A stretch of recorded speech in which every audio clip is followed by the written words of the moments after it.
Dan Welcher, happy birthday. Oh, thank you, John. We're here, and through the virtue of radio and the internet, we can be here and sort of celebrate you and your music. And it's fun to talk to composers. I wanted to sort of ask you, you're on sabbatical, and this is something that you have sort of freedom to write what you want, work on commissions and projects. And I was curious, how important is it for sense of place? Is it nice to be able to sort of get away from the rigmarole, and is that an inspiration for you? I'm told that I'm really spoiled about that because an awful lot of composers never do that. My colleague Don Grantham raised 3 children and he wrote a lot of music while never leaving the house, except that he would get up very early, come to his office at UT and write music from 6:30 in the morning to 8:30 in the morning. His wife packed the kids off to school, and then he'd do his day's teaching, but the creative work was already done. I'm spoiled. I really do like going somewhere, far away. I like having no internet. I like having no access, really, so that I'm really stuck with my thoughts. And that's the only way now that I can write big pieces like this symphony that I'm working on now. Yeah. And I think you've been blessed. You're someone who's been in residence in Hawaii. I know you've had international wonderful trips to France. And, I've been in art colonies 16 times. This will be number 17. Yeah, so where is 17 going to be? This is in a place called the Wurlitzer Foundation in Taos, New Mexico. The Helene Wurlitzer Foundation. And it's a collection of little individual houses, casitas they call them, all grouped around a central courtyard, and each person has his own kitchen, bedroom, workspace. In the case of the composer's casita, there's a grand piano, which is pretty nice. Oh, awesome. That's going to be fun. Well, here in a little bit, I thought I'd ask you to play some music of yours that was written for someone, and I'm curious. I remember I have a really great memory of us meeting in Dallas one year.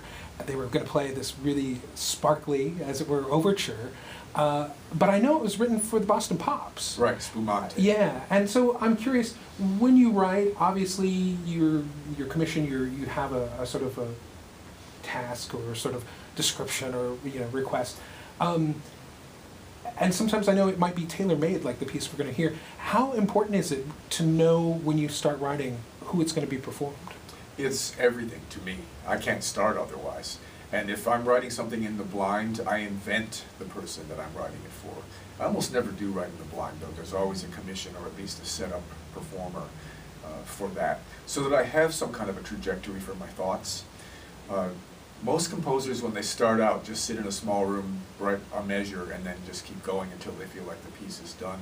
We all start that way, but as you develop craft, you learn that you need to plan your pieces first, have a blueprint. And part of that blueprint is the audience. Who's this for? Who's listening to this? Part of it's the performer. Who is going to perform this piece, and how difficult or non-difficult should it be? And other things like mood and story, if there is one, follow after those first 2 biggies. The other things you think about quickly are duration and forces. Like if you're commissioned to write, as I was a year ago, a piece for high school band, that's going to be a very different process than writing, say, this symphony I'm working on now, which is being commissioned by 14 different college and university wind ensembles, including major conservatories like the Eastman School of Music. I should put some difficult things in these pieces, but other pieces, like the little piece I'd like to play for you, are the opposite of that. Yeah, and while this piece isn't technically hard, you still had to go through that sort of compositional process that, 4 movements, 5 movements, slow, fast. There's still good compositional technique, even though what we're going to see and hear isn't necessarily difficult. It's simple. Shall I just set that up for you? Yeah, please. In fact, I don't know if this is visible, but this is a little piece in 5 movements for adult piano beginner called A Little Domestic Diary.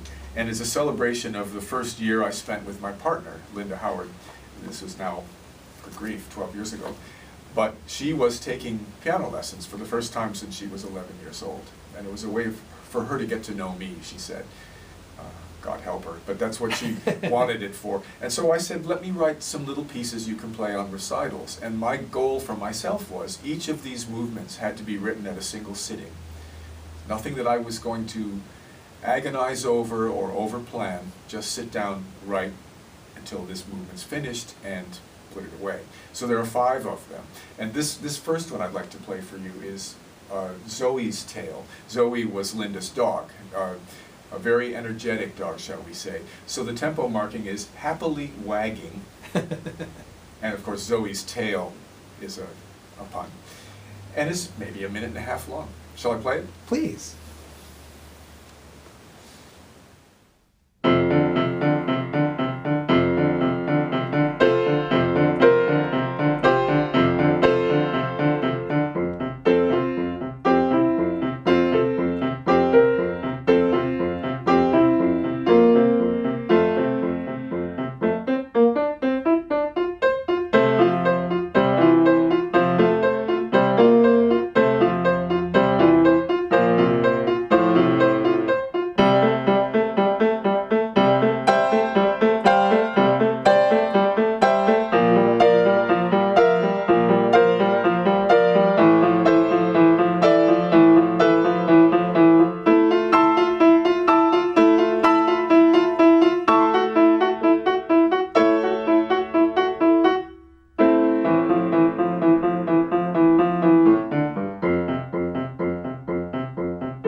Nice. Zoe's Tale from a Domestic Diary. A little domestic diary, yes. Yeah. And anyone who's watching this, I am really a bassoon player, so you're watching a composer who is not consider himself a pianist play a piece for piano. Yeah, and I'm tickled. I'm so delighted to do this. When I wanted to talk to you, I thought we could try to play some Beethoven together, you know, or we could. Yeah, but I really wanted, and I could have learned one of your violin works that are lovely. But I really wanted to, and we should. Yeah.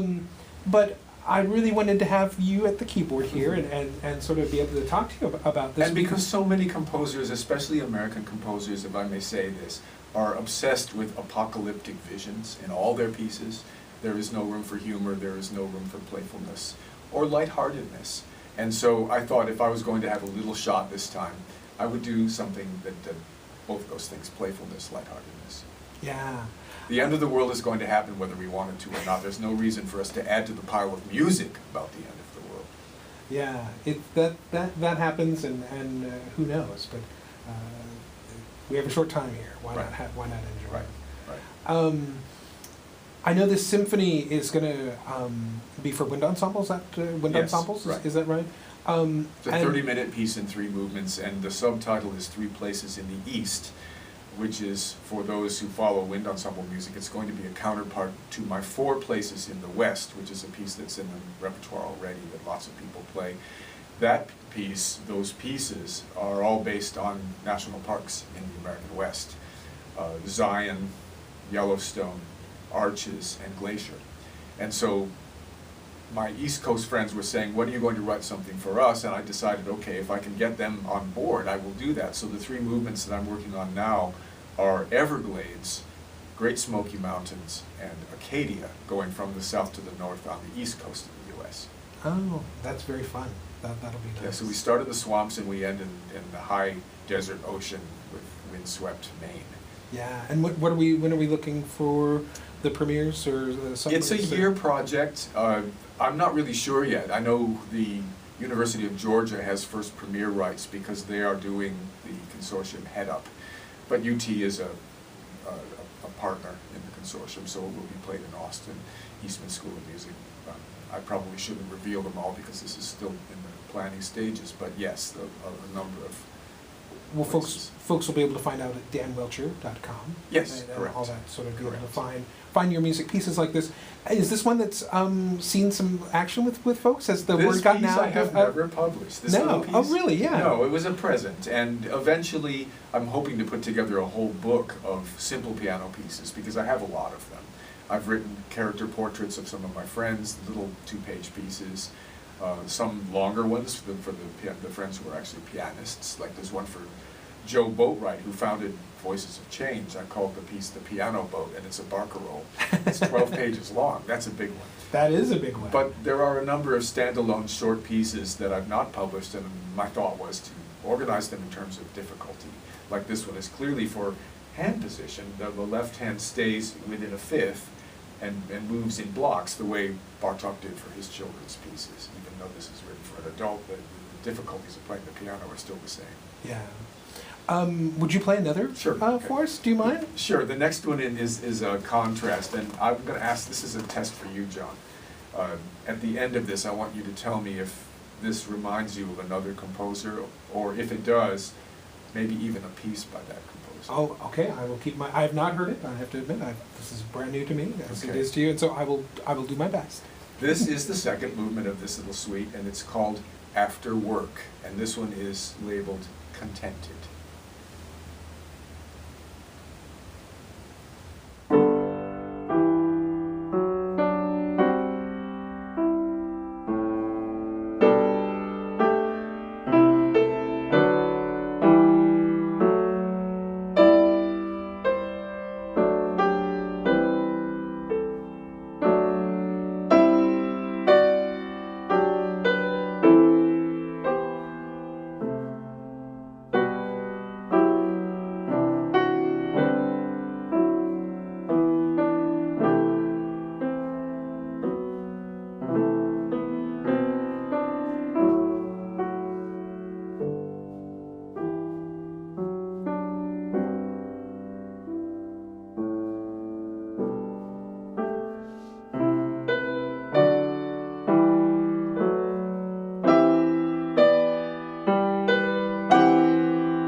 Who am I channeling? Gorgeous. I'm not sure. I don't know if there's a Brahms. Nowhere near Brahms. Nowhere near Brahms. I think Jeffrey Clare knows who it is. Yeah. And you do too. It's gorgeous. It's absolutely lovely. I have His to- initials are M.R. He's French. Maurice Ravel. Right. Evidently. Wow. Sure. That's the only one of the 5 movements that I consciously tried to sound like somebody else. Well, possibly, no, there's one about catnapping, it's called, that I sort of invoke Mio. And so there's 2 little French pieces in the set. Ah, sweet. Well, it's absolutely lovely. It's good music, and evidently, adult beginners could do this. I think this does need to be published. I think this is. It's all 4 you know. voices. That was another thing I did. Each hand gets to play 2 notes and only 2 notes at a time.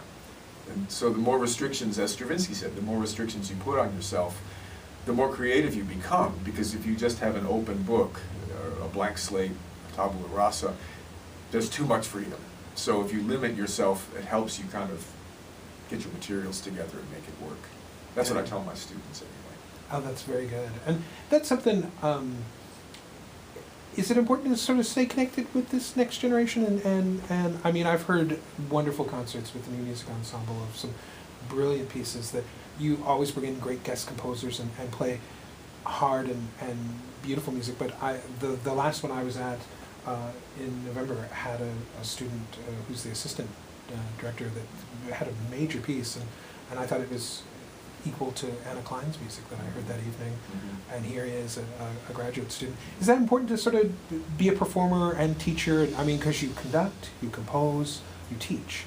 Is that a good balance for you to juggle? I can't separate them out myself. I can't imagine not doing all those things. For one thing, I'm a social animal. I like people, and I kind of need the food that comes from talking to people, and teaching is part of that.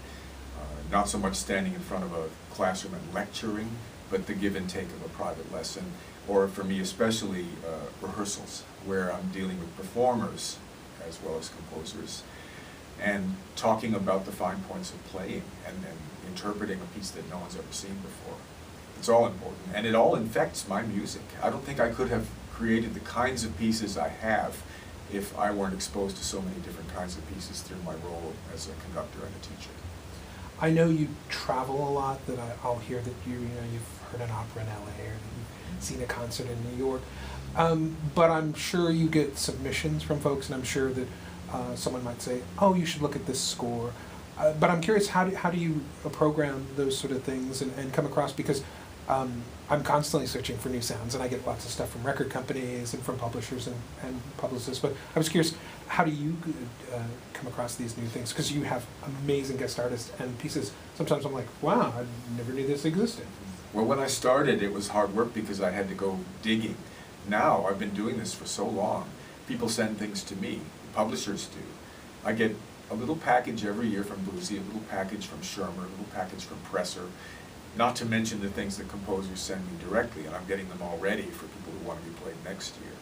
And I salt them all away, I put them in a file, and in May, I do intense listening for 2 or 3 weeks and try to pick out 6 concerts worth of pieces from that and from what I know that the visiting composers that we've selected want to have played. When George Crumb came, I called him up and I said, we're doing a whole concert of your music. What would you like us to do? Because we can do almost anything. He doesn't have that much orchestral music, so we're only talking about chamber music anyway. And he said, I'd like you to do my oldest song cycle and my newest song cycle. And as for what's in between them, that's up to you. So we did Songs, Drones, and Refrains of Death, which is a piece he wrote in 1967, I think.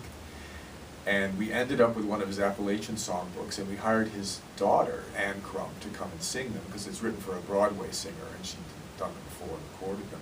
And in between, we had his cello sonata, which was one of his first pieces. He was teaching in Boulder, Colorado. Doesn't sound at all like the George Crumb that everybody knows, but that made a nice kind of sandwich with song cycle, cello sonata, song cycle. That's the fun thing of the job, though, is putting together these concerts. Hopefully they're fun for the audience, and that they sense some of the care that went into the choices and how the pieces follow each other. And I think it's fun for the audience, and I think it's good for the students, to be playing and playing for the composer. Yeah. They don't get to do that with Beethoven. They don't get to do that with really Ravel. like it too. When John Adams was here, it was the whole school was coming to the rehearsals. It was just really fun. Yeah, and that's, I think it's neat. I know Joe Schwantner's coming, and it's not just the new music ensemble, the wind ensemble's involved. I can't remember. Jake Heggie is coming too. I'm very excited about that, Right. to have folks like that. So I wish you a very happy birthday. This is for a broadcast in March. And I guess, are there things that are next that you could sort of talk about, saying, oh, I'm looking at this symphony?